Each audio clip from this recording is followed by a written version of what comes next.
Welcome to the Ave Podcast. I'm back. We're back for the annual State of the Raptors Address with my guys, with my South Sharad family. Please welcome Julian, a.k.a. Jules, to the commish, and Mr. Randall Walter, COO, Team Lightskin, head coach of Team Excel. He's got the hat on and everything. Red Rush Ontario's, I don't know, CEO. What you want to call you? What you want to call you today?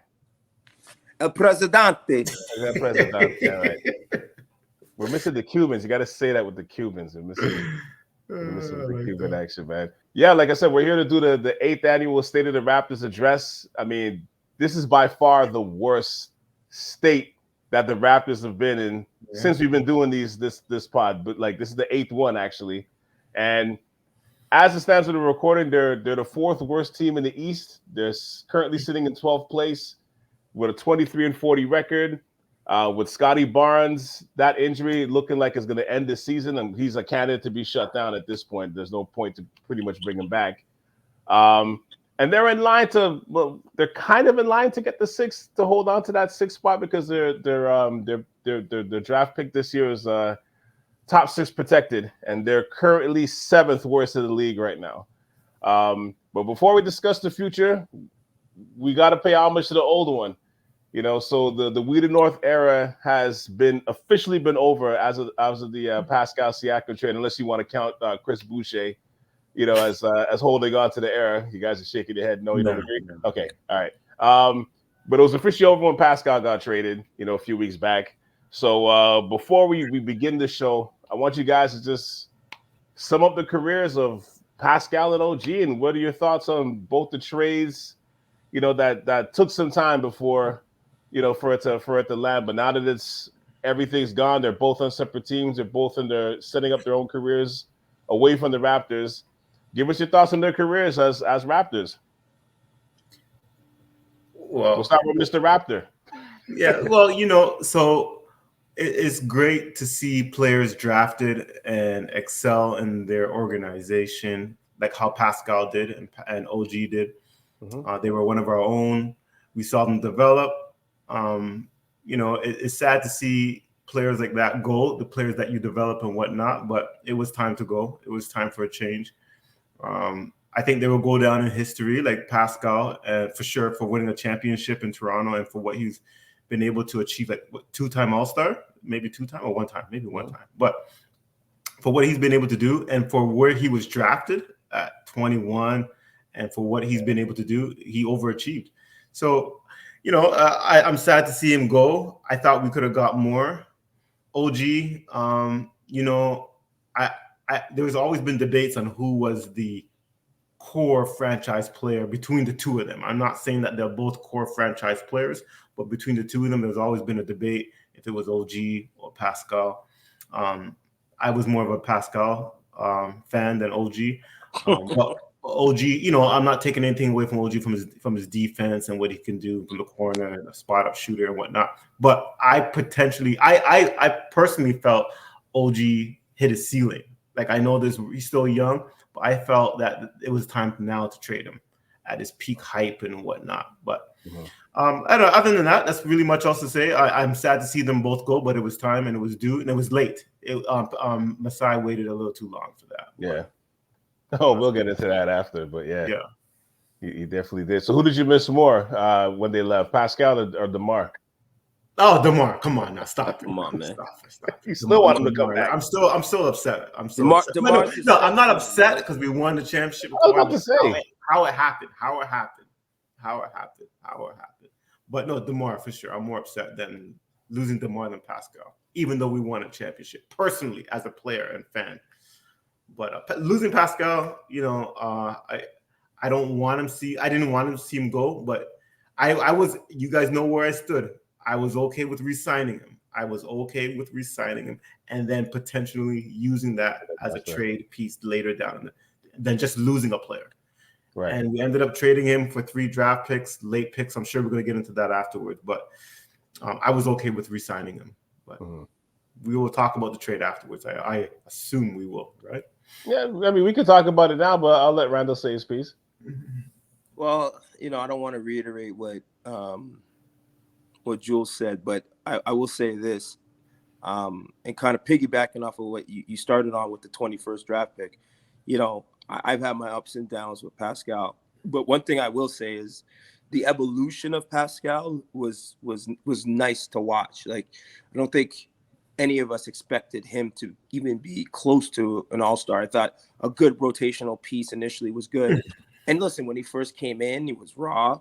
He was just energetic, running the floor with Kyle Lowry, shooting them, like lobs and dunks and kind of transition, energy rebounder, decent defender, not great, but decent, to him evolving to the spin cycle, Pascal, pull up jumpers, ISO. I remember when Nick Nurse called this one ISO play at the end of a game, which kind of everyone was like, Pascal's getting the ISO play at the end of the game, and he got it and he won it. And I remember thinking to myself, wow, like, he's come a long way to, us having this discussion about Pascal, right? Should have had a better deal than 3 number 1 draft picks, 3 first round draft picks, right? That's crazy. And that's a bad deal. Like, we'll talk about that after. But in retrospect, if you go back and you say, hey, I hedge all my money on a 21st, 21st draft pick to pan out to what the career he had with the Raptors, it's pretty, we made out, we more than made out, right? Like, we got our money's worth and more.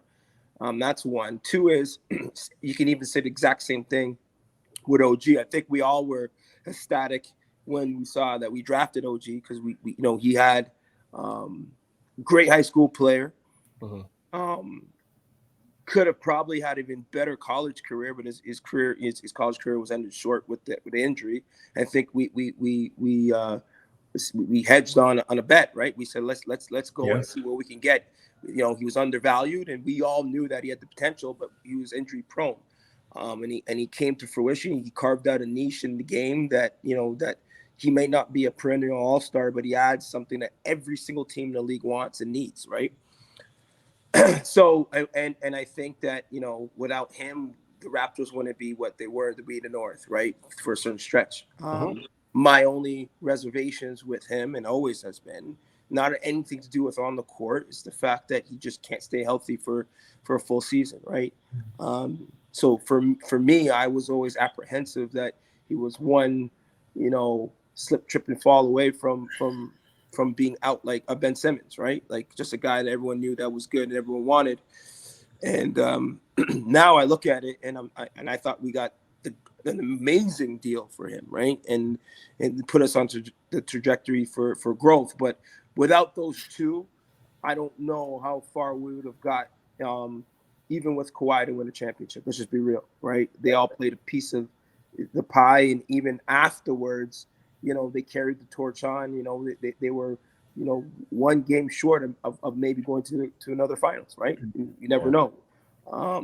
So, bubble when shifting, but yeah. when you look at the whole landscape of Raptor history, their lore will be ingrained in that history. You know what I mean? Like, they're staples. Like, Pascal is going to be up there in controversial talks of potentially being anywhere from the top 5 to the top 10 Raptors all time, right? OG will be up there as a focal point and a guy kind of like we only in Toronto do we celebrate what's his name, Williams is the announcer, Alvin Williams. Yeah, right. Nowhere else really gives 2 shits about him, but Toronto treats him like a legend. And I could see OG coming back and getting free poutine or free pierogies or whatever Toronto's known for life, right? So he's always welcome back. A little bit of oxtail. Yeah, there you go. Oxtail, gravy, yeah, that too. So oxtail poutine, there you go. So,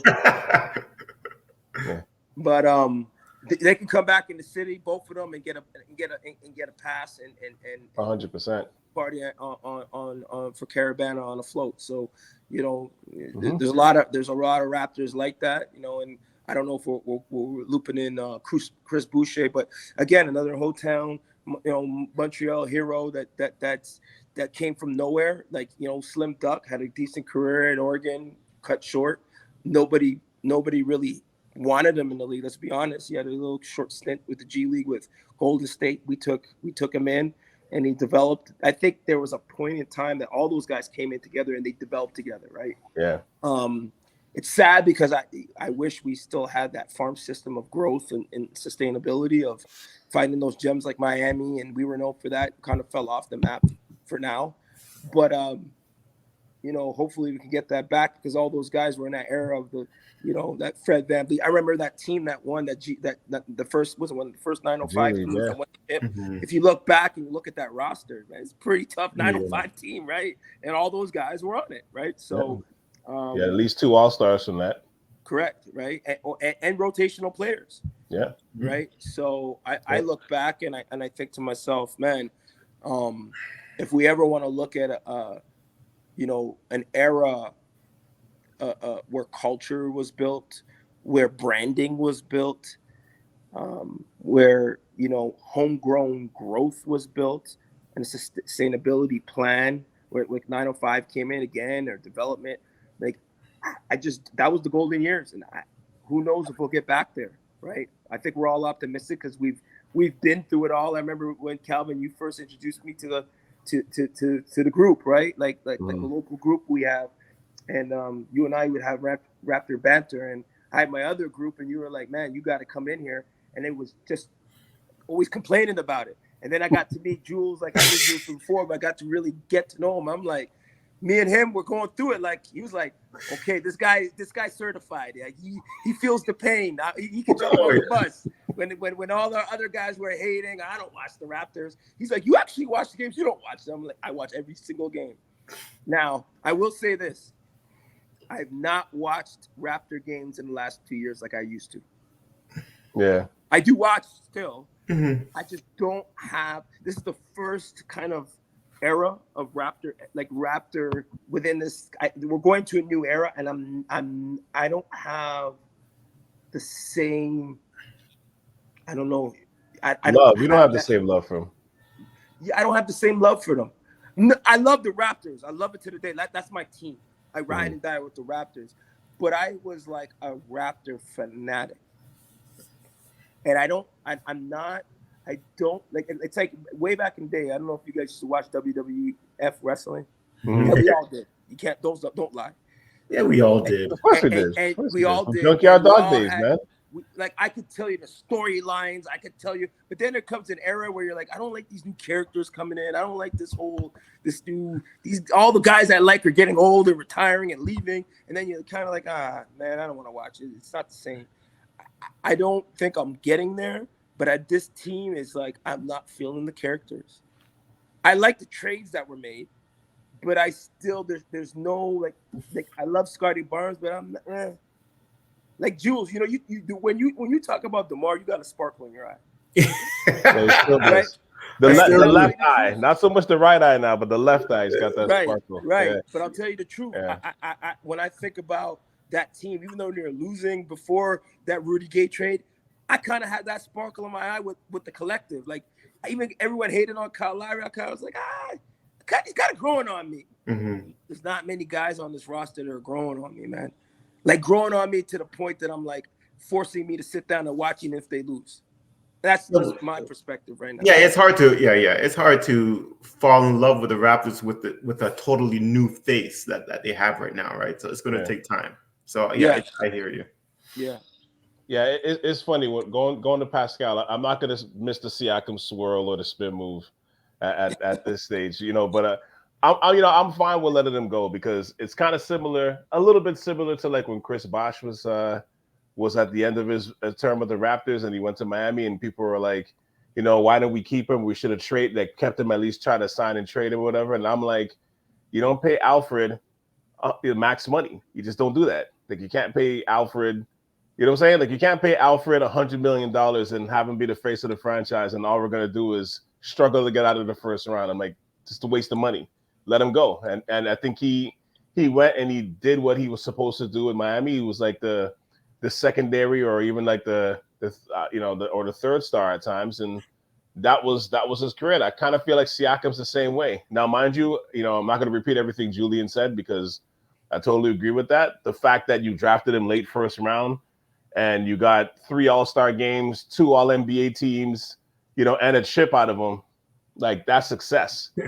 You know what I mean? In any way, shape, or form you frame it, that's success. Like I loved him too, but I felt like he was gonna get polarized and despised, you know, had he stayed longer here, because it's all about where he falls in that pay grade, and that's slotted pay grade, right? If he's making max money or he's making $45 million, and you know you got to pay Scottie Barnes, you know, his max, and you guys are just again struggling to get out of the play-in.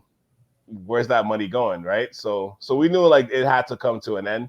You know what I mean? Like I'll always like him as a you know as a player and for what he did for the Raptors for sure. And I still remember too when you know when he was coming to the Raptors, and I remember there was a guy ship. I ended up going on it a couple of years later to Vegas for Summer League, and I remember both my brothers came back and they were like, you know, that's because they went the year that I think Ben Simmons was the #1 pick, so it's the same draft as Siakam and Poto, and they were asking people in Vegas because they played in the UNLV played in the same conference as I forgot the conference, Big Sky. Mountain West.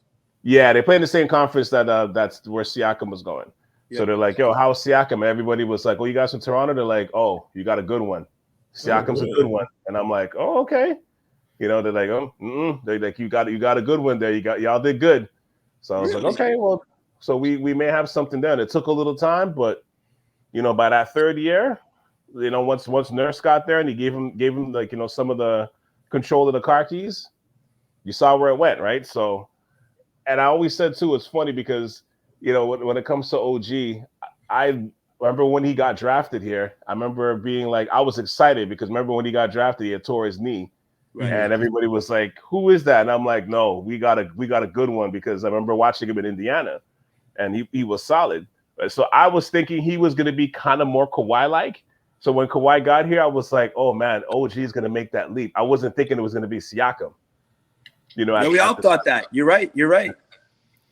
Yeah, but like I remember thinking that. But with that said, like, you know, he's an elite 3-and-D type of player at this stage, and I mean, a lot of his value is based on the lack of value in his contract, because he's making like 18 million, 19 million, which is like a steal for somebody who's an elite 3-and-D guy. That's going to change when his contract is up and he's asking for $35-40 million. Now it's going to be a little different, but for right now, it's one of the best values in the NBA, right? So that's why he was so coveted for like the last couple of years in terms of trade deadlines and all the rumors. Every rumor you heard him getting thrown in there, whether it was from the Raptors side, whether it was from other people. So like I envisioned him back in the day, like I said, to be that kind of Kawhi type player or learn something valuable from him. So, you know, and the way both of them guys are playing right now in terms of, I know OG's hurt, but when he was in New York, like starting and stuff, he fit right in. And so does Siakam with the Pacers. Like both of them are fitting right in right now. And it seems like, you know, for the next few years, they're gonna be battling, you know, and playoff matchups and, you know, these type of big games and stuff going forward, you know, which is a far cry from where the Raptors are going to be looking like they're going to be in the next little bit, you know, as we discuss a little further, you know. I don't know if they're that far off. See? They're not that far. They're far off today, as of today, but they won't be far off in a couple of years. I don't think so. I agree. I don't disagree with that. I just mean like in the very near future right now, at least like this season, next season. Oh, yeah. You know what I mean? Like it's you know, it's going to be some dry, you know, desert type of days. You know what I mean? You never know. I mean, not a lot of water. Did you think that? I mean, Orlando took its lumps, right? Took its time. Yeah, it's going to take time. I don't know if they were at ground zero, if we're at ground zero like Orlando was. You know, I'm not saying next year we're going to be good, but it could be the following year. It depends on what Masai does and what moves we make. I don't think we're that far off. And Jules, you said it earlier. I mean, I really thought that we'd get a little bit more for Pascal. I'm not enamored with picks. I think that Indiana had a lot of young pieces that could have fit the timeline, expedited timeline.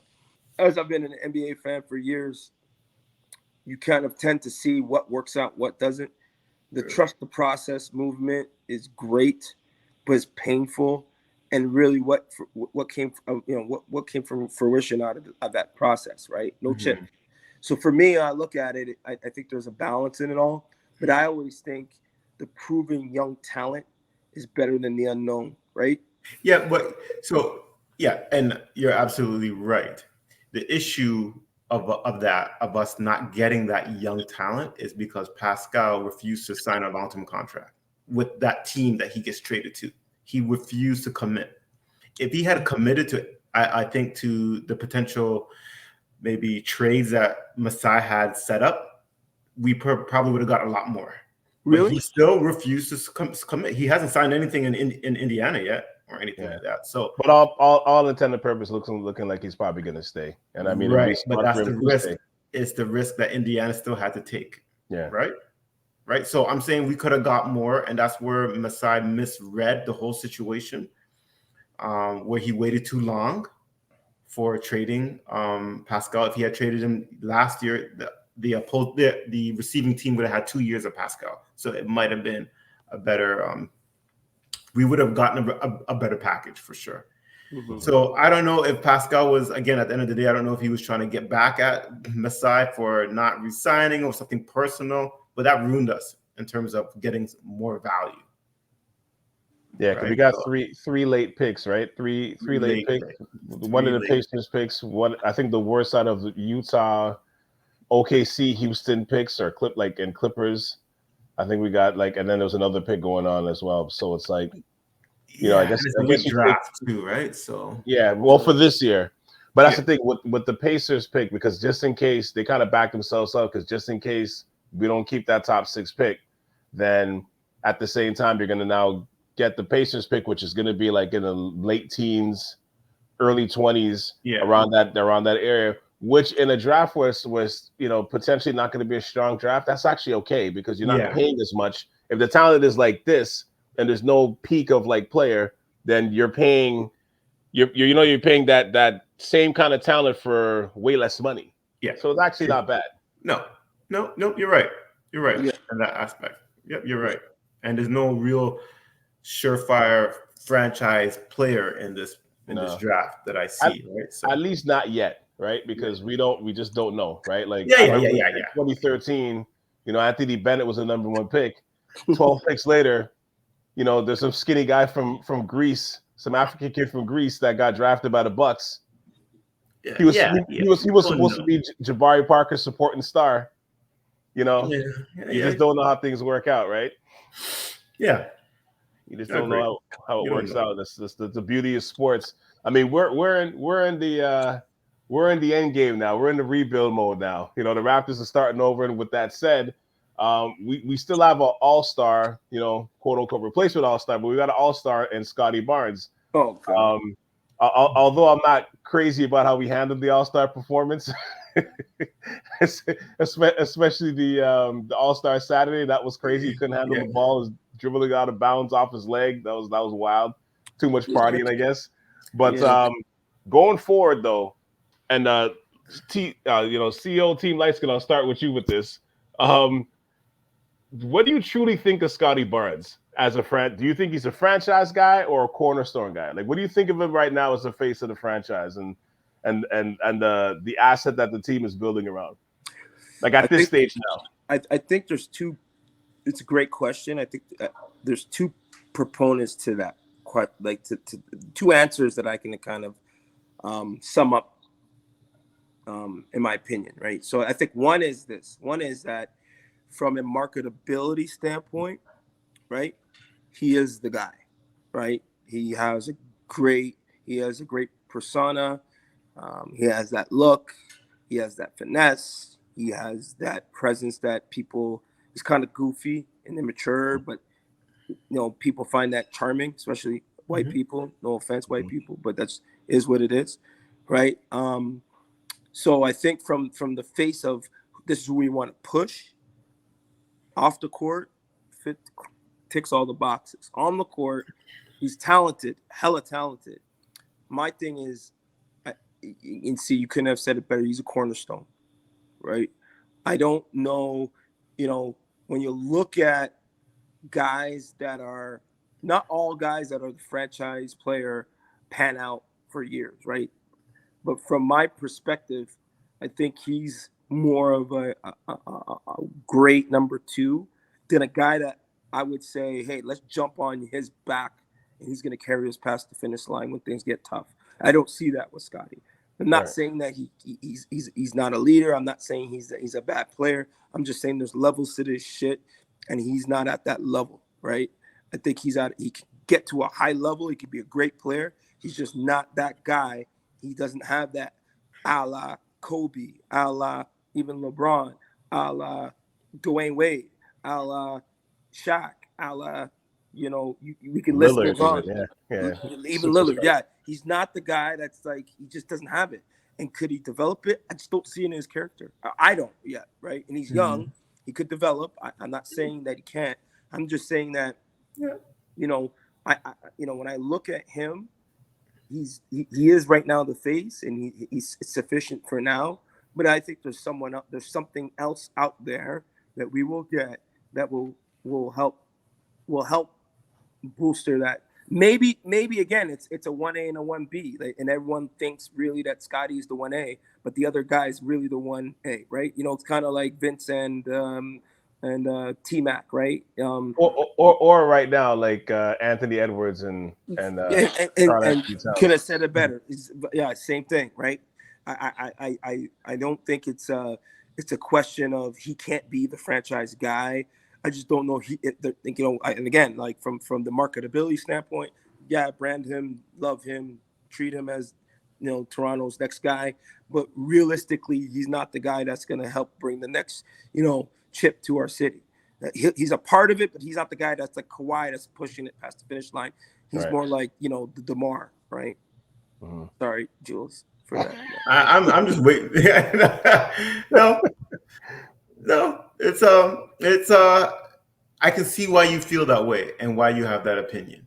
The only thing I would add to it is that I think he has the physical talent. He's 6'9" with 10, maybe he can do it all, pass, bring up the ball. I'm not talent-wise. I think he can be a franchise player. There's no question. I think he's shown it in his first year. Took a step back last year.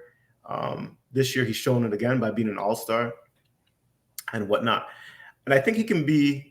It's a mercy rule all-star. Don't throw on that.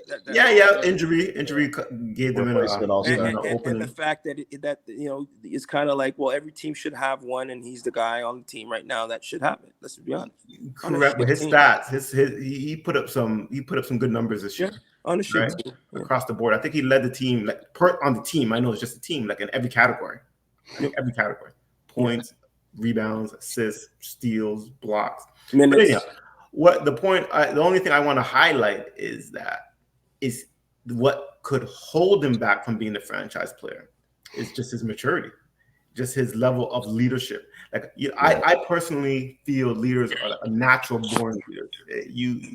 You can get taught, trained, educated, but if it's not in you to be that go-to guy to provide direction, leadership, people will revere to you, lead you. I don't think he has that in him because he looks like a goofball. Like he acts like a goofball at times.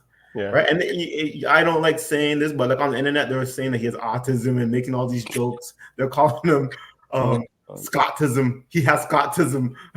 Wow. Yeah, they're saying, they were killing him. But I can see why people are making these type of jokes because there are times when you should be a leader, even off the court or on the court, and he's not. So that's what I think is going to hold him back from being that Dame Lillard or Kobe type. Because those guys never really clowned around when it was serious, right? I'm not saying he's clowning around during game time and whatnot, right? Yeah, he's not. He's not doing that. Not this year. But he was before, but he was complaining a lot to refs, goofing around, right? But that's because he's young. But I still don't see that respect factor from other players to him. And he's young, but he's still the best player on the team. When you're the best player on the team, you should be able to gain that respect a lot easier from your teammates. And I don't see that right now, right? So do you fear Scottie Barnes? He's a young 21. Like, do you think, do you guys think that other teams fear Scottie Barnes? Oh, not yet. Not fear, not yet. But they will fear him. But what do you mean not yet, guys? Like I'll tell you this. What Edwards is what? Oh, was the same class or maybe younger? Yo, okay, Edwards is another. No, don't say okay Edwards, because I fear Edwards. He's a dog. Yes, for sure. Yes, but I don't fear Scottie. Yeah, and I agree with that. I'm not denying that. But that doesn't make he's had enough time to show that he can be a guy that we fear. Now, what I think, everything you said ticks all the boxes. Marketability, goofball when he needs to be, likable guy, wants to be everyone's friend, But again, there's that little piece that's missing, and that's not everybody. I mean, you couldn't have said any better, Jules. Not everybody has that. Mm-hmm. And could he be a perennial all-star? Absolutely. There's a lot of perennial all-stars that were just guys, not the guy. And that's why for me, I think he's personally, to kind of piggyback on your point right now, I think he's a franchise cornerstone. Somebody who's like the faceplate of a franchise right now, but right now I think he's a cornerstone, because right now he's in his third season and he's making those leaps, he's making those improvements, and he's definitely improved. I don't see the superstar status yet, and I'm not saying it can't come, because there's some players in history where they became superstars late, it just kind of blossomed late. Maybe that might be him. But usually by your third season, you're starting to see some signs where you're like, oh, okay, this kid is coming. He may not be ready yet, but you can see the sign. You know what I'm saying? You can see the signs where it's like, this guy's going to be not just leading the team, but it's he's one of the faces of the NBA. You know what I mean? And I don't see that in him. I see him as being an all-star. This is not a knock on him. I see him being an all-star, a thorough all-star when he matures and stuff. And he gets the rest of his game rounded out. But I don't know. I see the team playing in his image in terms of toughness, with his defense, and I think too, because with these trades, he hasn't had a lot of time to spread his wings as being the guy in the team yet. Now that he's being hurt, now that he's hurt. So we're going to have to kind of wait until pretty much next season to kind of get a whole training camp in, and you know what I mean? And all that stuff. But it kind of reminds me of two kind of things, two kind of players it kind of reminds me of, or at least their stories, not so much their game, but it reminds me of DeMar DeRozan, right? Because when DeRozan got to the Raptors, I hated that. I'll be the first to tell you, I hated that draft pick.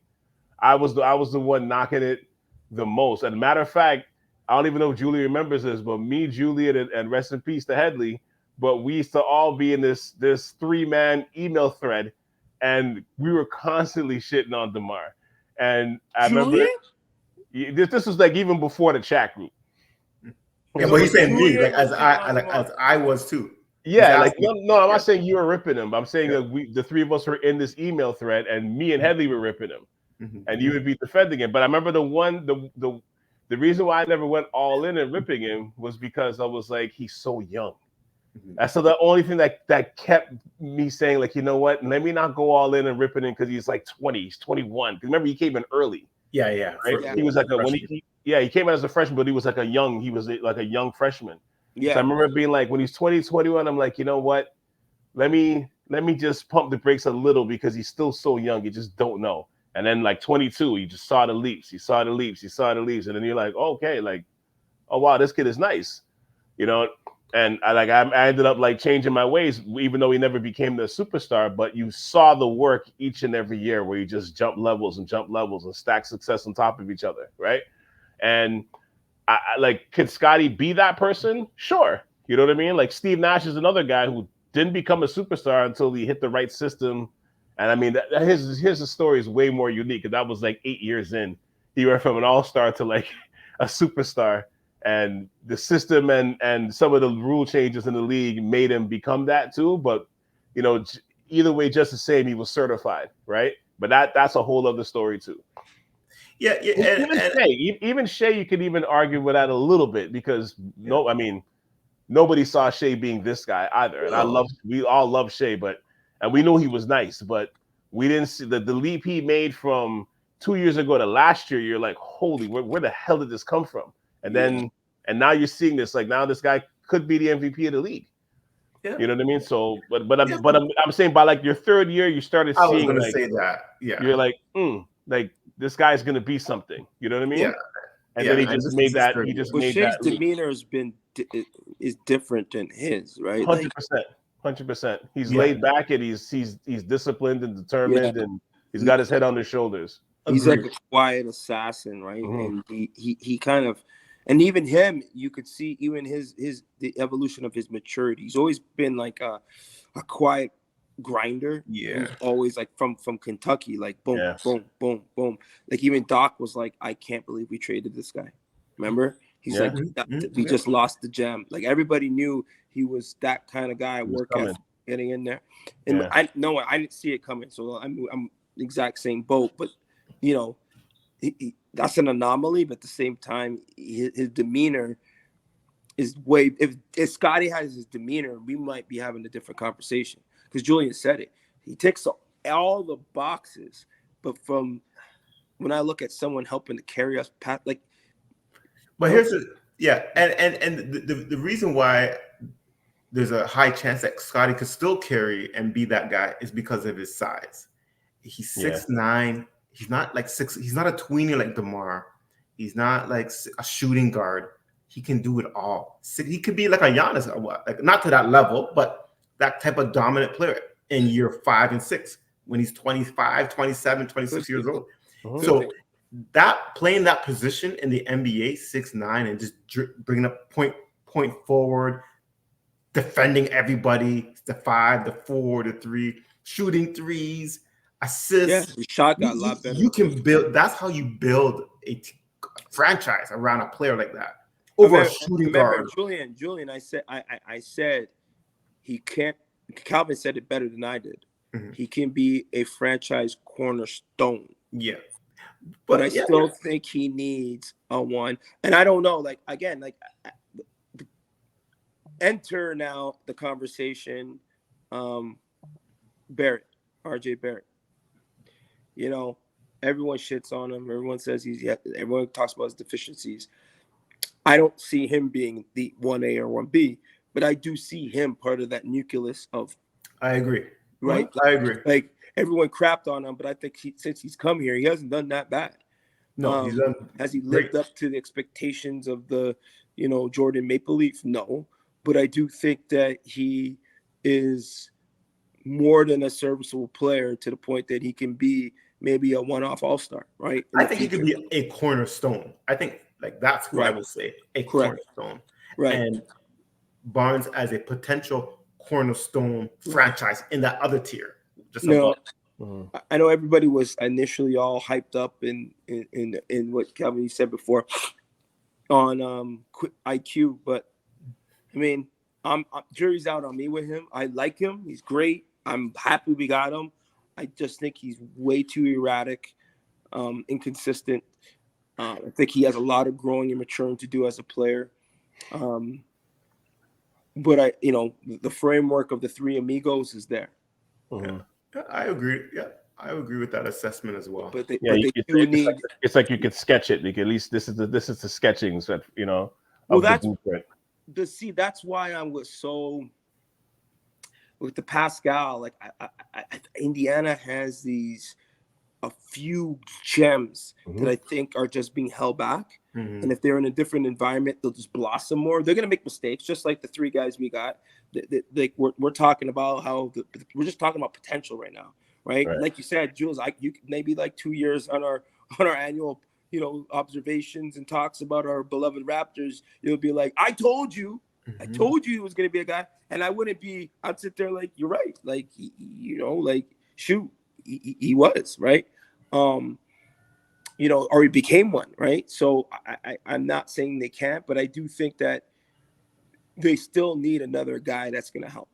Yeah, for sure. And as Calvin said, that can happen next year or the year after. It's going to happen eventually when they get closer to it.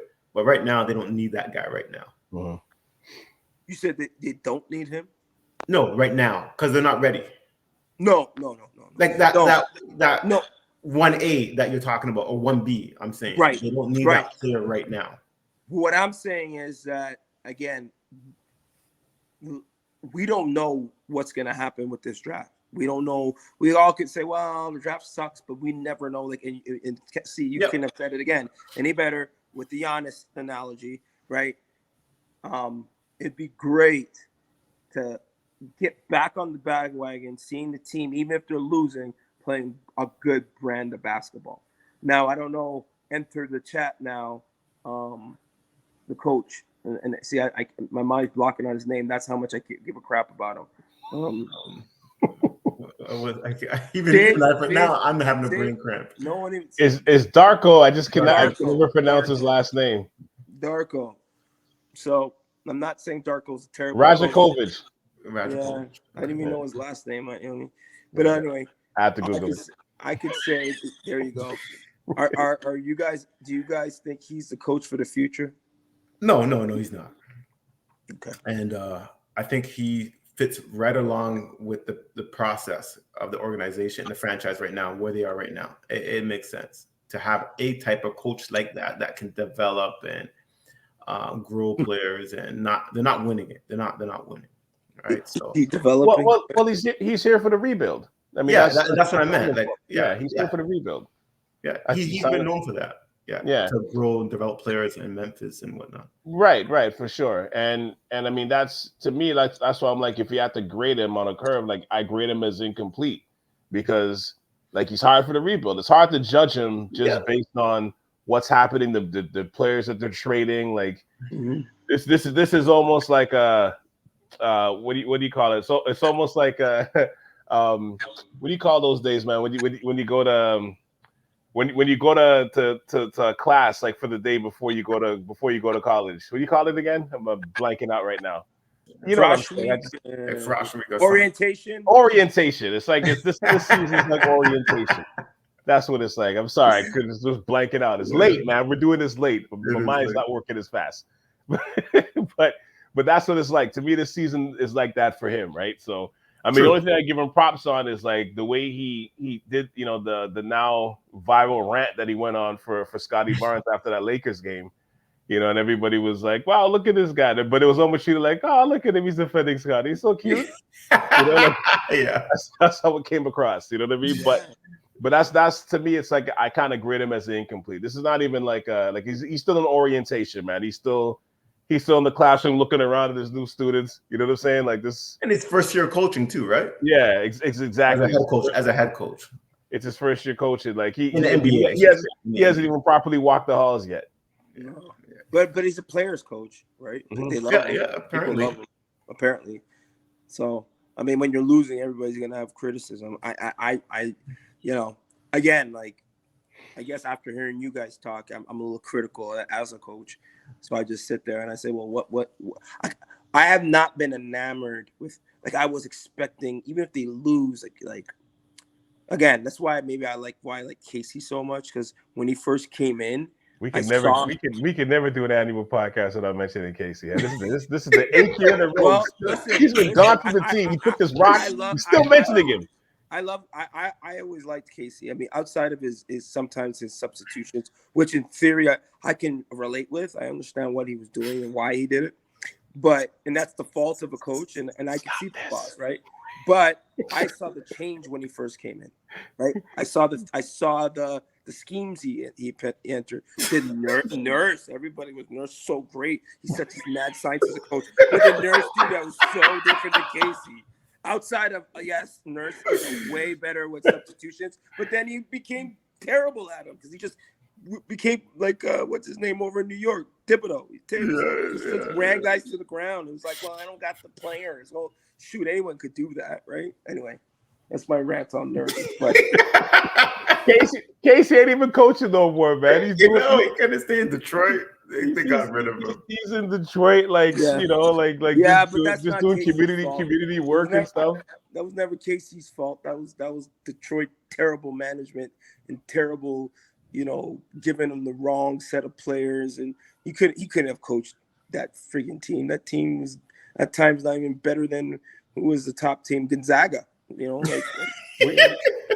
Come on, man. We got to set up a day for you two to meet and just hang out for the day. We do. We got to organize this, man. We got to figure this out. This will be my mission to make sure. If I ever meet him, I'm gonna be like, I got a guy you need to connect with for the day. We're gonna make this happen somehow, some way. I met Casey twice. Yeah, you met him already. I went to a coaching clinic with him. Oh, yes, that's right. And then I got to chill with him at the remember when the All-Star game was here? Mm-hmm. He was with his kids, and I was with my kids, and they were my kid at the time. They were shooting around and little, those little events they had downtown at the exhibition. Yeah. Casey was just chilling, walking around, and I got to, what up, my man, and talk to him, and it's my guy. Yeah, you know what I mean? Pound the rock. We got to go to Detroit. We got to take a field trip to Detroit just for you, man. We got to do it. What did Nurse do except for?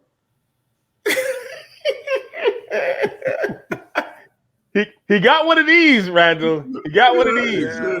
I think all of us could have had one of those if we had the roster yet. And Kawhi. You know what? The playbook from the year before when that case left. Hence why. But I will give him props for the offense that he's running in Philly, because as great as Embiid's been playing, wow! Like before he got hurt, that was probably one of the best in-season performances I've seen in a long time in the league. Like Embiid was on some other shit. Yeah, that's why Embiid's out for the season. You blaming that on Nurse? Yeah, because he rolled the shit out of him. No, he didn't. Stop it. I wouldn't say Embiid is how Maxi's playing. Embiid's him too. On all reals, But you saw that coming though, anyway. Larry's balling now again. Who? Kyle Lowry. I wouldn't say balling, but he's playing. Okay. He's getting minutes. He's getting playing. Minutes. He's balling for what Kyle Lowry should be playing at this age of his career. Put it that way. But yeah, okay, that's ball. Yeah, you're right. I mean, I'm being. You get I think he got 6 points tonight in 30 minutes. That's not balling. With 7 assists. Okay, he got one game. Okay, all right, one game he played bad. I'm talking about overall. Like the trade worked out. The signing worked out. They needed it, and he feels more comfortable under Nurse's regime. That's what I meant to say. Yeah, that he's not in a fitness restriction in Miami, right? Yeah. Like Miami's for the sun, but you know that culture ain't no joke. They run that like the army over there. Yeah. You know, so if you're not built the way for you're that, saying he gets to go back to like late night McDonald's takeouts, and that makes him happy to play ball better. I'm not saying that, but I mean, or the Philly cheesesteaks is his diet again, and he's loving life. I'm not saying that, but the option is he could at least go. we're in Miami, he cannot have no chalupas. It ain't happening, you know. Yeah. But since we've been doing this annual episode, we've all been mentioning this 4-letter word. This 4-word motto, I should say, in Masai We Trust.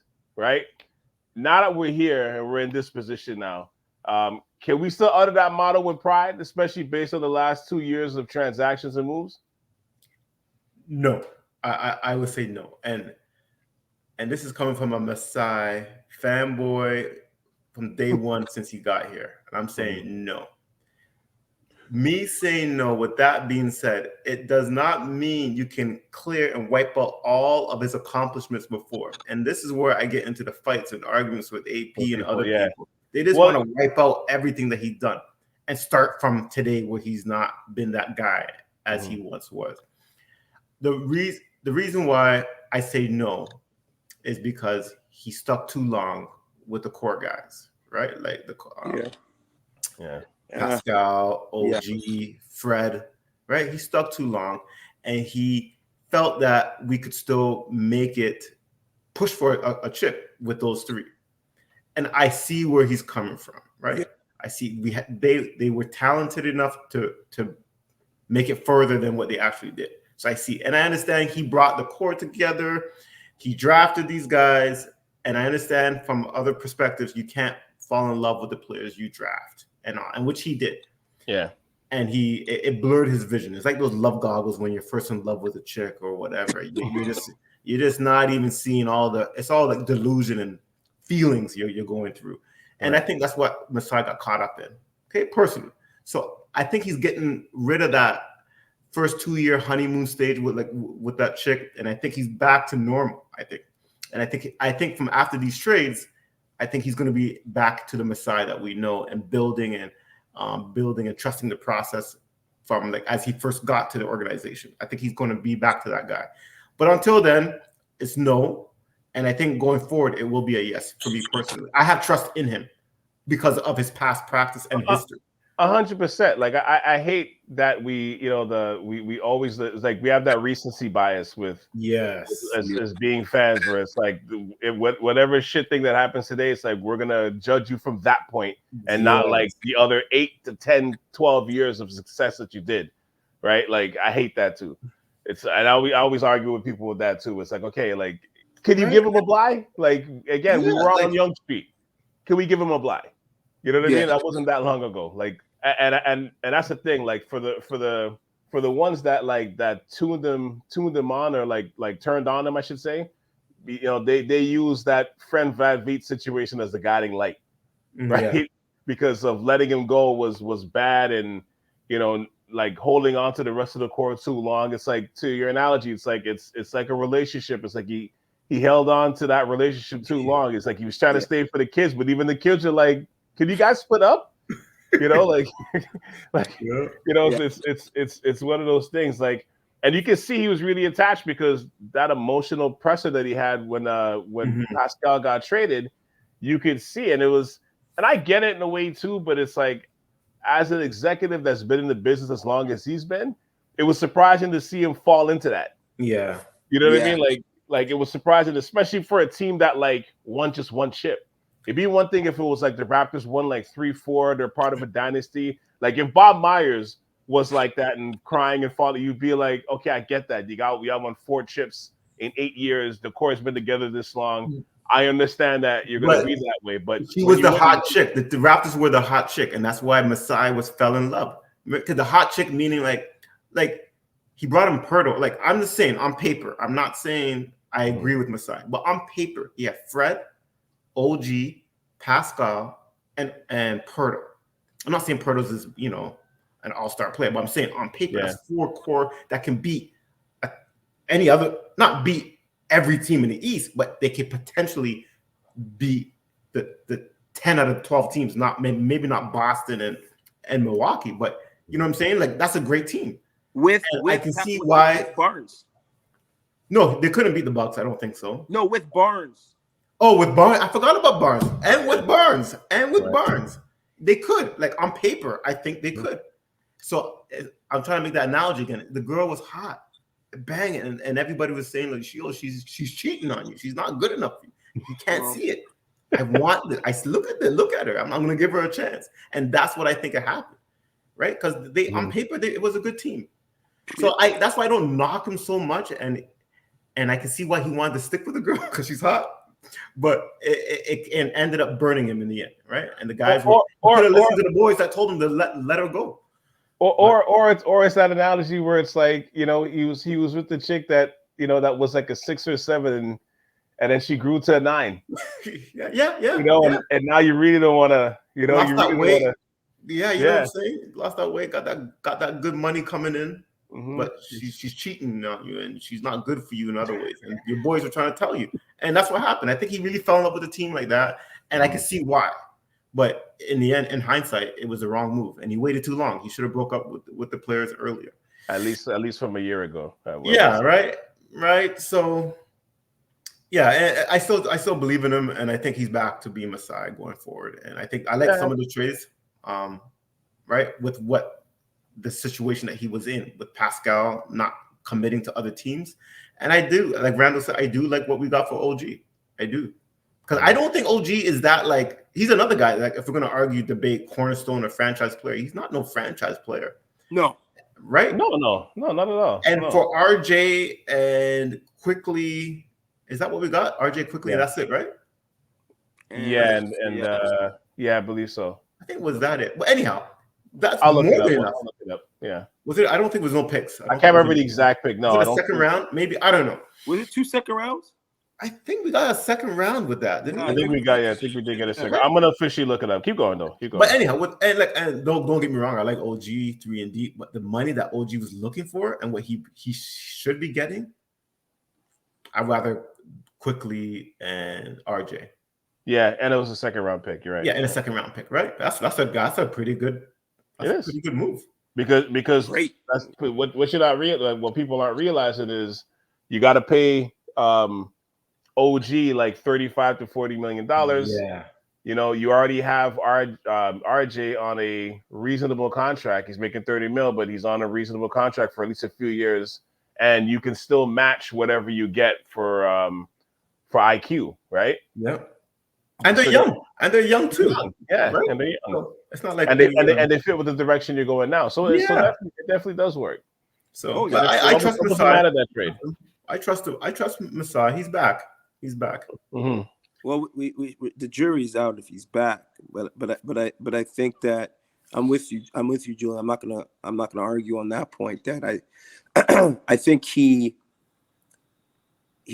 got lulled with what he had created, right? Mm-hmm. And you have to remember everything he created was organic, mm-hmm. right? Yeah, homegrown. Yeah, and I think we all would have some type of look. I've developed these guys because remember we were all like, man, this guy's. Everyone was like, why is this guy asking mm-hmm. for these kind of trade deals? It's because he knows what the value of those guys are. Yeah. He was like, if these guys leave, I know what they're gonna do. They're gonna help teams get wins, and that's what you're looking for. And these guys are guys, right? But I do think that all the Toronto fans that are going to listen to this are going to roll their eyes and be like, oh, here he goes. But I do think there is the factor of that, even though Toronto's come a long way, it's still Toronto, right? And as much as we sit back as armchair GMs and we're sitting there like, oh, he should have done this, he should have done that, you also got to strategically think how players are going to fit when they come up here. Because it's still not, it's a destination. Everyone loves to come.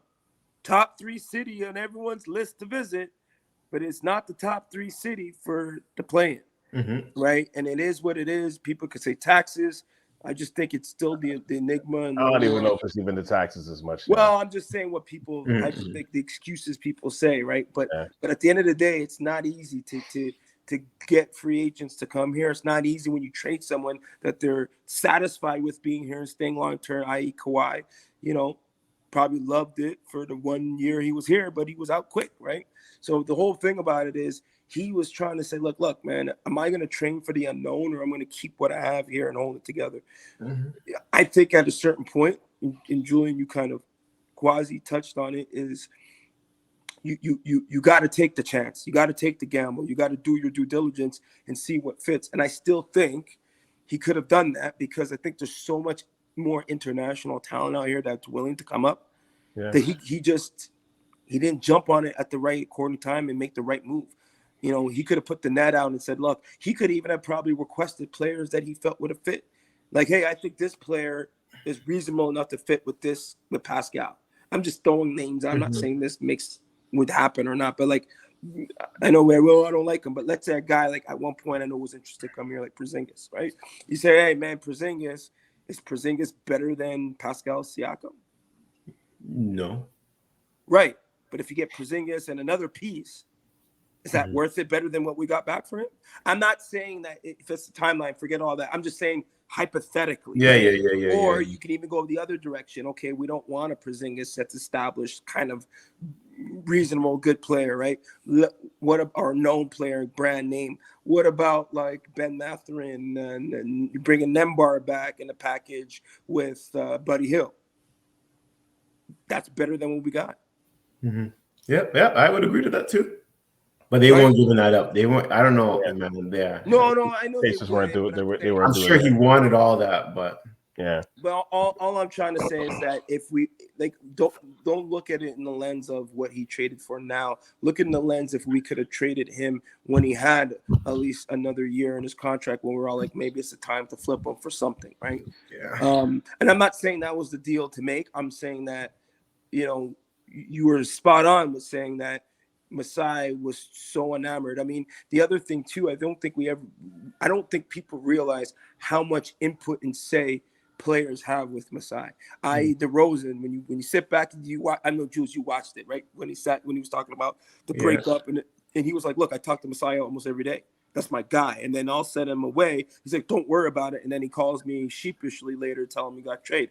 I know Norm Powell had an interview where he was like, he had a great relationship with Masai, and they kind of agreed to trade. But there was a point. It was like, I like, give me this money. All that core, that core that they came up together with DeMar and all those guys. They're like, when that kind of class moves out, we're confident that we can move in and carry the torch, right? Mm-hmm. Norm talked about it. He's like, I don't know why he traded me, because I thought I was happy that all those guys were leaving, because I was going to slot right in with all the guys, and we were gonna take over. We felt we could, right? I mean, and that could have played into it too, right? So there's all coulda, shoulda, woulda, but I think at the end of the day, do you want to? And the last factor is, you also want to satisfy like a fan base like Toronto, right? The number one objective is winning a chip. Number two objective is getting what? Butts in the seat, revenue. And he's a GM. He's not just a GM of operations. He's GM of the Raptors. And part of that is looking at the annual book to see what the revenue looks like with the fan base and merchandise. So if you're at an all-time low, that's why you always hear him say, "I'm not in a rebuild. I'm not in a rebuild, guys. I'm not rebuilding. We're still good. We're retooling, We're retooling. I don't want to use that word, because he doesn't want less butts in the seats, because Toronto was, even with a bad team, was almost sold out. Fans in the seats, yeah. So he wants to keep that brand at a certain level that he can sustain revenue and not even dip a little bit. And that's part of the business side of it, right? So when I look at it, there's a fine line you got to balance, right? And would you rather be mediocre, like a mediocre team, or would you rather be just dealing, like we were talking about earlier, a 5-year rebuild, losing, even though us as basketball fans, real knowledgeable basketball fans, will say that's the best thing for the franchise in the long run, other than the fact that by the time they hit their stride, then everyone's contract comes due, and now we're in a cap situation. But, it's to go back on what you're saying before, though, with with the perception of the city that it still has on us. Like, I always use that analogy, is like, like when it comes to the city, the player, at least in terms of the NBA, they love us. They want to have fun with us. They want to date us. They want to sleep with us, but they don't want to marry us and bring us home to mom, right? Nope. I mean, I've been using that analogy for years, but, now looking back, because we're approaching the 5-year anniversary of the Raptors winning their first title, right? How did, like, looking back now, how much did that perception, like, how much did it hurt that perception, or add to that perception more that Kawhi didn't stay? Because I'm like, if Kawhi stayed, I'm like, it might have changed it at least somewhat. No, I don't think it would have changed much, to be honest, if he had stayed. I think a little bit. I think it would have changed a little bit. In terms of the American NBA players in high school, like college, looking at Toronto differently?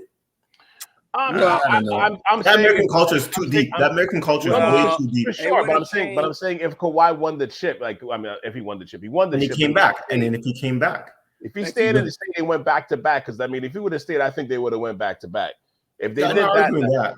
I'll tell you what it does. See, I'll tell you what it does. Toronto has never signed a major free agent. And I'll tell you, and everyone knows this, that there was, Masai had some great deals on the table, apparently, but he just had to trade the farm for it, right? He had to get Westbrook and, who was the other guy? I think he was trying to get Paul George to. Paul George actually, that was it. Paul George actually said that, he was like basically going to Toronto. Did you hear that, Juice? Yeah, I did hear that. Yeah. But anyway, regardless of all that, don't you think that if you have all these brand name marquee players in one market, I mean, that they wouldn't be able to attract other guys to come play with them? Yes, but because of who's on the team. But that doesn't matter. But that's what we're talking about. No. The question was, would they look at Toronto? I thought, like, as a place to live, like at first, like, I think Calvin made the analogy, it's a great place to visit, but not a place to live. And I agree to that. With Kawhi on the team, that's not going to change. They're still going to have that same outlook. The reason why they would come to the team, free agent signing, because of what players are on the team and how close they are to winning a chip. I don't know. Maybe that's not what I think that's what I'm answering, is that the view of Toronto as a place to live. would not have changed. Okay, but the players on the team, if it's a winning team, players will come and sign. If Kawhi's here, for sure. I mean, I was looking at a place to play because I get you. I'm looking at it in both ways in a sense. Well, I'll tell you this. I'm gonna tell you this, right? Like, let's be real. Outside of really like maybe pre 2000, maybe, or maybe not. Maybe in early, maybe around pre 2000, players were like, "I hate this place. I'm gonna leave." Post 2000, I could say that the majority of the players that played in Toronto loved it. When they get here, they love it. Yeah. Yes. And like there's very rare that you hear like guys. Matter of fact, I would be more even like if you want to talk about the DeMar era, all those players were pissed when they left. Like crying. The players that leave 1,000%. And let's be clear, Toronto is a better destination than some of these other cities. 100%. Of course, right? Of course, so we're not like right. So it's not like we're the only city. You got to get up fourth here first, biggest market in North America. Yeah. Like, so I see other cities having as much of a problem or worse than Toronto, like Milwaukee or Portland, Utah, Detroit. Like, so like I don't think it's that bad as we Canadians. Milwaukee? Milwaukee's like a 40, half an hour, 45 but minutes. It's still not a place where it's not a destination. Utah is a place that's like, Utah, right? That's Sacramento is a place people don't want to go. Right? Like Jalen Rose says, when you're in Utah, you got to import. right. And so I don't think we're that bad as we being Canadian, we being from Toronto. I don't think it's as bad as it is. As we look at it. Well, I think we think it's worse. It's really bad. Blah, blah, blah. But I think it's not that as bad as these other cities or how others view us. I don't think it's that bad. No. On the contrary, I mean, we live here, but I think, like I said, like once you get here, once the players get here, they love it. Yeah. They love it. It's the fourth biggest market in North America. It's behind New York, LA, and Chicago. Yeah. You know what I mean? Like it's proven, you know what I mean, at this stage. I mean, but it's still not American, but it's still not an American city. No, because there's American nuance, American culture. We don't. That's for sure. American culture. Like, like they don't look at it like how we as Canadians, we look at other countries or cities, or we have a passport that like the average American. I can't say the average American doesn't. No, you're right. And the younger generation is different too. They don't have a passport, right? No, I can't. I was gonna say, and the younger generation looks at it different too because of like Drake and all these people and stuff. Like when they hear Toronto now, they're like, "Oh, you from Toronto?" Like, yo, you know what I mean? Like, but some it's a snap now, and because they don't even and they don't travel. A lot of people don't even travel, right? So the Drake effect will help, and if people start traveling more, that might help. But yeah, most Americans don't travel outside America. They don't. You know what traveling is going to another state. That's what traveling is. Yeah, I know. Yeah, for sure. I can't even get teams to come up here and play us. Oh, really? We got to go down there, right? And then when they want to come up, they're like, "Oh, y'all need passports?" Yeah, they don't even know that. Some of them probably. Y'all can't use driver's license? No, you can't use driver's. That is hilarious. That is hilarious. It's a big deal to go through immigration for Americans. It's crazy. It's wild. Oh yeah, you hear it all the time, right? Yeah, it's wild. They hate it. And it takes 2 seconds.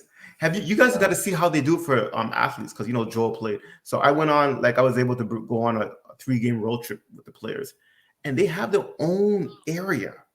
And it's not even it's almost like handing in your license. You're just showing your passport and you're going through. It's not like scrutiny. It's crazy. It's not like on a manifest. It's not like 100. It's not like 30 minutes per player. It's takes 2 minutes. Yeah, it's like a manifest basically. It's just on and there's no line. It's just the team personnel. They have a whole gate for the team, and they go through in a matter of minutes. And I'm like, this is the problem. Joel's like, these guys are crazy, man. That's how it is. They don't, because when you go state to state, you just come off the plane, you walk out. Right. So, but to do that and wait in line, but you're only waiting in line with this personnel, with the team, the team management. Felt like you're waiting with hundreds of people. Yeah. Like what we do. Now I complain when I gotta go take off my shoes and all this. They don't do any of that stuff. It's crazy. You guys it's wild. They come in by Billy Bishop Airport, right? Well, at the time, Billy Bishop, when Joel was playing, wasn't there. No, they come through Pearson. No, they go through Pearson. They go through Pearson. They come to their own terminal though. They have their own side and section. And they go through. They have their own airport personnel workers for them. And this is Joel Ward that he's talking about, by the way, his brother. Yeah. So they had their own play. Just went right through. I'm like, what? That's it? He goes, oh yeah, we have our own area, man. Yeah. And it takes like not even like it's crazy. You put your stuff in the bin, the basket, your cell phone, you walk through it in 10 seconds. It's crazy. It is really crazy. I said, I can't believe that's what they were complaining about. This is what they're complaining about. But when you hear them on podcasts, they're like, man, going through customs, oh my God. Yeah. It's wild, man. Like, I ain't never seen no shit like that. And you're like, what? What are you talking about, man? Like, I got people that work at Pearson. They're just like, what? Like, oh my goodness. Yeah, it's crazy. It's crazy. But anyhow, couple things before we go. Regarding IQ, like, what did the Raptors do with Immanuel Quickley's contract negotiations this summer? I mean, you traded him, so you kind of have to keep him. Well, but right now he's looking at he wants anywhere from $25 to $27 million, which is like 5 years, $134 million. I mean, that's kind of the standard for a starting point guard in the league. But yeah, do we want to? Looking at him, what we're seeing so far, do you want to pay him that much? I don't think you have a choice really in terms of, I'm not saying that price, but I'm saying you made the trade for him. You have to keep him. Well, New York had that problem too, right? So all intents and purposes, it sounds like when he was traded here, one, he was happy to get traded. Two, I think he knew he was going to get the starting role. Yeah, I think he knows whatever whatever vicinity or range that he wanted. Masai kind of was like, yeah, we brought you over here to give you that, because that was part of the deal, because that's why New Yorkers were kind of like, we don't want to see him go, but we also don't want to give him the bag, right? Yeah, right. Same thing like OG, for us. Yeah. Same thing for Right. I think you got to give it to him. He's a point guard that can shoot the 3-ball, and he's young, and 25 average across the next 4 years at his age, it's fair. And I don't know if you look at other point guards in the league, I was trying to find a comparable, and there's not really, like, in terms of contracts, right? And I think I always go back to the Brunson deal. Brunson makes $30 million. I think it's $30 million. It's like pretty much a bargain for the right now, which is like a bargain being player. So I always use that as a ceiling or a cap for a player like Quickley. So he should be around that 25 mil, and that sounds about right. 27 will be pushing it, but it's still fine to give him 27. Yeah. That averaged across, that means he's getting 24, 25, 26, 27, 28, something like that, right? What did Van Vliet get again? 40. Van Vliet? Oh, he's getting something crazy. I can't remember. Yeah, it's like 40 mil a year, but it's like it's ridiculous. It's I think the third year is like a team option, so it's really like it's kind of equivalent to like a 2-year deal, but because he can go back like after in 2025 and be a free agent technically, right? So, but something crazy. Yeah, I mean, and speaking on that, I don't think Masai had anybody of us had assumed that he was going to get 40 mil, and I think Masai really was going to try to re-sign him. Yeah, I think so. And just wait. They probably told him, see what you can get out in the market, and then come back to us, and we'll match whatever. But 40 mil? Yeah. Well, Houston was below the cap, right? Below the. That's why they give that money to him. Right. So they had to get to that. To the they floor. paid Brooks too. Yeah. Well, he doesn't deserve that. Like, I like Brooks, but he doesn't deserve. I think he got 20 mil. I mean, is that bad? Like, people not that bad, but like. I think that's kind of fair. Like, you got 18 to 20 mil. I'm like, okay, like what everybody going crazy for? Whatever. It's arguable. He's playing up to it, right? But at the time, I didn't think he was worth that much, right? Especially what happened, how the season ended in Memphis, right? Mm-hmm. But anyhow, with like LeBron and all that stuff. But anyhow, point is, Quickley deserves 25. It's worth the risk. Sorry, not deserves. It's worth the investment and risk. 25, 26. Yeah, for sure. And what about you, Rand? With IQ? Yeah. Mm-hmm. Yeah, I mean, like Julian said, like the market value is there. I think that we all assumed he was going to resign. And the good thing about it, guys, is he wants to resign. Yeah. And he's young. If we have to pay him, who else are we going to pay for that position? What are we going to get? No, right? We're not.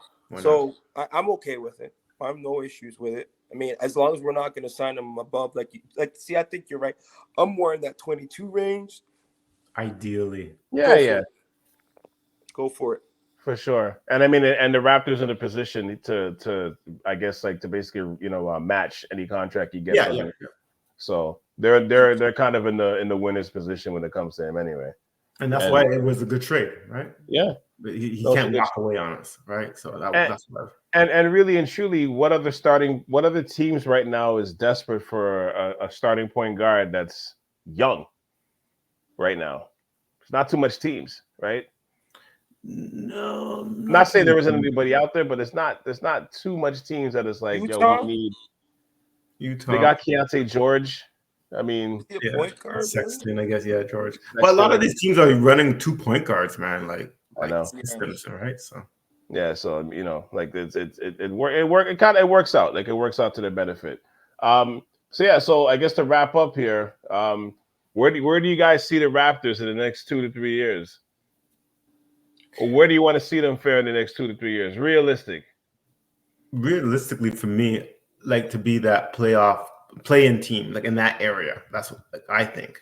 To be challenging for playoff, like a play-in. Was it? Yeah, play-in tournament, playoff team. But I think they were almost on the cusp of that this year, Julian. Yeah. Oh, listen, in my other chat, there's a 50-50 divide debate that the Raptors will make the playoffs. I think it's like 60% believe that they're going to make the playoffs next year. 100%. Yeah. More choose, and there's like a wager. You can put money on it now. If you don't think there's a pot going on, and most people think that they're going to make the playoffs next year. Like the playoffs, or play in, make the playoffs. Just make it in like top 8 through the play-in, whatever rate. Well, it depends on what they pick up. It's not crazy, I wouldn't brag about that because the East sucks. So like what I mean, you're still going to have the Washingtons relegated, the Detroit's relegated. Who else? Like I think there is the opportunity for them to squeak in if they I mean, again, I think they're one or two signings away from being at that tail end of making the playoffs. And then even this year, like if they didn't have all those injuries, I think they squeak in with the roster they have. Mm-hmm. To the play-in. Right, sorry. Yeah, the play-in. So you got to remember, it's the top. Is it 8, 9, 10? Is it 8, 9, 10? Or 7, 8, 9? 7 to 10. 9, 10. And 10, 7 to 10, right? So anything can happen, right? Anything can happen. Yeah. So I mean, you can't even really be proud of the 10th spot. No, like we're in the play-in to the 10th. Like you can't really be proud of that. But but it's about getting into the playoffs. That was the wager. That was the bet. But anyhow, in the next 2 years, I would like to see them make the playoffs at least once, like in that second year for sure. Yeah, and go from there. I want them to go full rebuild, man. Like I wanted to get as high as a draft pick as possible next year because 2025 is the better draft, and we want Randall's classmate's son, has a good chance to come, to come to Toronto. I'm talking about Cooper Flag. Yeah. We would like to fly the flag over here if we could, or whoever else is gonna be. I think he's going to Boston. How the hell would that happen? How would that happen? I don't know, but Boston loves their homegrown. Oh no, for sure. There's no way unless Jaylen Brown, Tatum, and Porzingis all blow their ACLs next year. Yo, the only way that happens. Watch him go to the Spurs. Imagine that again. Spurs, can you imagine that? Another. Can you imagine that? But like, that's the thing though. The at least the way the team is currently constructed right now, and the way like Scottie Barnes and like RJ plays and all that stuff, it's like you still have to kind of scale down the team a little bit if you want to get a high draft pick for 2025, and it work that way because the team's a little too good to be like a high lottery pick. You know what I mean? Like they're not a playoff team. They're too competitive to properly tank. But that's fine when you're young. That's okay. It's young. Okay. We're a young team, so that's fine. That's what you want. Yeah. You know what I'm saying? If we're like a veteran-laden team and we're like that, then I'm like, yeah, what the hell? Just retool and rebuild and sell or trade. No, I'm not for that when we have a young team with Quickley and Barnes and RJ and no. And we have like 3 first-round picks or two whatever. No. But I'm like, you're gonna strip it down because they're probably not gonna sign Trent Jr. back. I'm like, I was kind of surprised they didn't try. No, I don't. Julian, I'm not saying if I want to. I'm saying you don't think they'll sign him. No, because we have Bruce Brown team Bruce Brown's option. not coming back. Yeah, no, we are going to take him back. We have no choice. Yeah, we have a team option for 20 mil, and I don't like it, but it's going to happen. But at least it's a trade. It's a trade chip at least too. Yeah. Again, you can't let players walk. This is the argument I have on everybody with you guys. These guys don't deserve max money on Toronto, but we can't sign free agents. We gotta sign and trade these guys like later on. So Bruce Brown will be signed 100%. I had my doubts at first. I'm like, why the hell would we sign Bruce Brown for 20 million? That makes no damn sense. Well, we didn't sign him, right? He was already he already got that deal with Indiana. We just traded for him. But again, but it's a team option. We don't have to. We don't have to. It's a team option. But even if you keep it, you know it's an expiring contract. You got it. You got Why it. couldn't we have traded for him this offseason? Why? What was the hang up? That we didn't get anything decent for him? The money matched with the Pacers. Yeah, and we were trying to trade him during the deadline, but we didn't get anything great, so we just held on to. He could still be traded at the draft day with the pick, one of those first round picks or whatever, right? And a team might pick him up. But the point is that if he's not traded, we're going to be re-signing him. I mean, opting in on that team option for 20 million. So Gary Trent, he's expendable, and Gary Trent has not lived up to anything that I had. Really? And Grady Pause, because I won't really say his full name, but Grady, you're gonna have to find some time for him too. Yep. You do. So he's expendable. Trent is expendable, and that contract frees up money, and that money will go to Quickley and whatever, right? Because Trent was making, I don't know how much was he making, 20 million. He opted in to something like play 18. I think it was 18, right? So that money's gonna go to Quickley. Yeah, it'll come off the books. Okay. But it's interesting because I went to the Raptors game on this week when they played the Pelicans, and it was funny being in the position like to watch the game. I took my son to the game, his first game, and he was having the time of his life. But the funny thing about watching the game is like I was watching it at a point of pride because I'm looking at the Raptors roster. It's like RJ, it's Quickley, Kelly Olynyk, and a bunch of computer simulated AI players. Like you don't know whose name is on the back.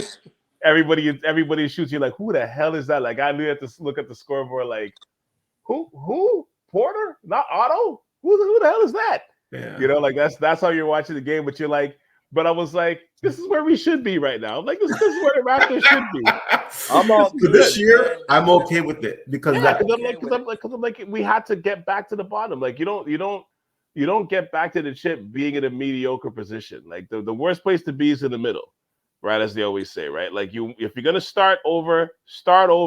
And I don't mean you have to like completely tear down the house, but like you're gonna have to do a renovation, and it's okay. Like, but because our pick is traded to San Antonio, right, and it's top 6 protected, it's actually it's working out to potentially be in that top 6. I think we're like 45% chance of getting it. We're like Memphis has to keep winning. Technically, it's like the 7th worst roster. Yeah, we're 7th right now. Memphis is 6. Yeah, Memphis is 6. Memphis is winning a couple of games here and there. Yeah. So are we. But trust me, the computer simulated players right now, they're gonna get it done, man. They're gonna lock in that 6th spot. Yeah, and Barnes is injuries. Out, right? Is Barnes officially out for the season? Yeah. It's the injuries. I was gonna say it's the injuries. Yeah. Barnes, Pirtle's pretty much out. He's not officially out for the season, but he will be soon because he's gonna be out a month.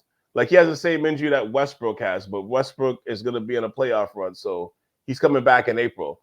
There's no point to bring, Scottie Barnes back, to play like 5 games, unless like he really demands and he wants to play, which is fine too. But at this point, like if they're like say they're like they have like the 4th worst record or the 5th worst record, they're probably not going to bring him back just to make sure we lock that lottery pick. And Pirtle's out too now. Don't forget, right? Yeah, and he's out too, right? So that's what I mean. So it's like leave the AI players in there, man. The computer simulated players. Boucher's out, but in another way. And Boucher. Boucher is finally getting minutes. He got some minutes last game. Oh, he did? Fine, first time in like weeks. What did he do? I don't know. He did something. I can tell you that much. He did. You think he did something to get and out of the rotation? He wasn't traded, I heard. What's that? He was shocked he wasn't traded. Yeah. He did say a couple of post-game interviews, well, not game, but he didn't play. Maybe the coach ain't feeling him. Yeah. It's his personality, I think, is rubbing off, and he might have said it. Done. I don't know, right? But he's a rotational player on that team right now. He should be, right? But he's not. He's not even playing, which is just weird. Right, it's weird, and I think Darko said it in this offense. He sees him as a 5, and Podol and Olenek play that position, or whoever else plays that position. But it's like, okay, you're using Olenek, but Olenek just got here. Yeah. No, he's just not rocking with it for whatever reason it is. No, and he wasn't really a fan of Boucher from the beginning of the season too. On top of 100%. Right, I remember that he wasn't even in the rotation the first couple of weeks. Nope. Or first couple of games at least. But when he came in, he was putting in that work. Yeah, he's playing well. Like, he is who he is, I think, at this point. Oh yeah, 100.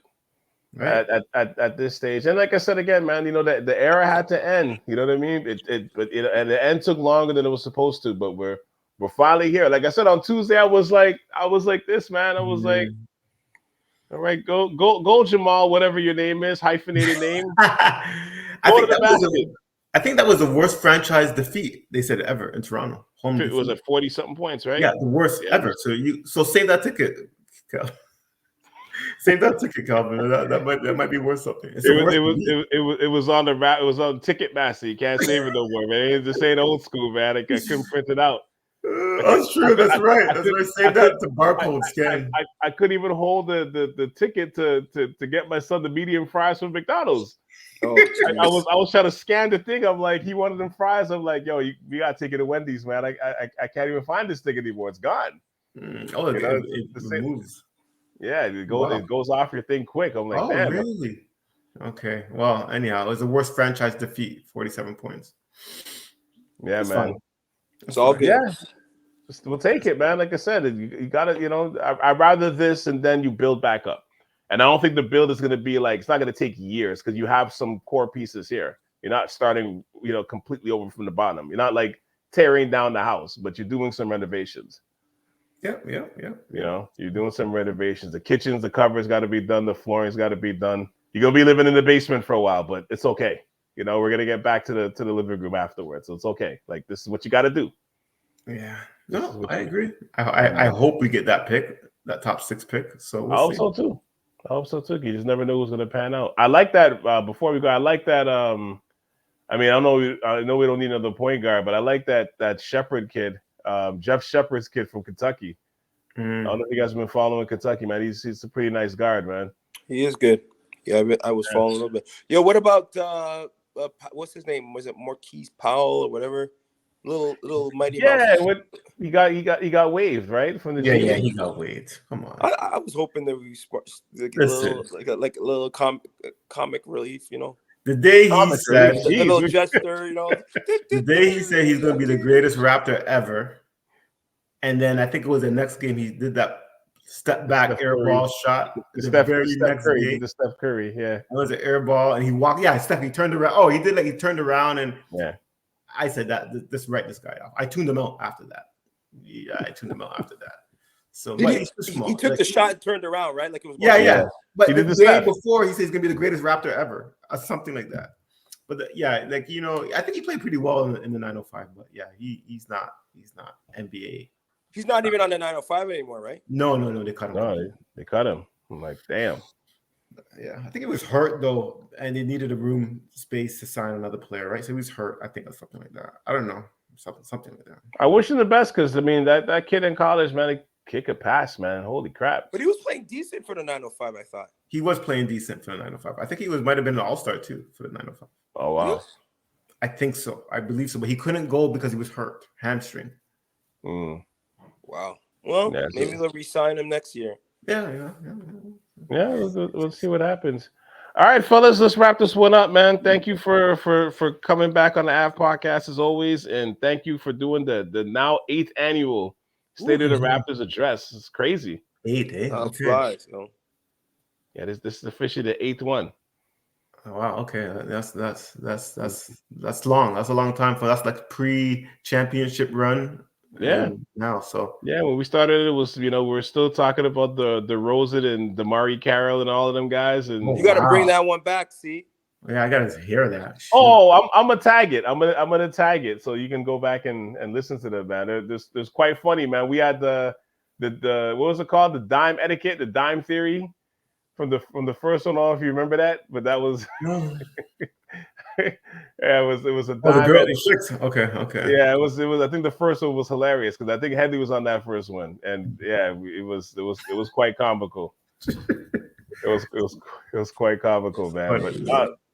But as always, man, thank you guys for doing this. Of course, man. Yes, man. Until next year, of course, not for you guys. You guys will be back later and playoff and all that stuff. But but thank you for doing that, man. Let's go, man. We the bottom for now. We the bottom. We the South for 1 year, for 1 or 2 years at most.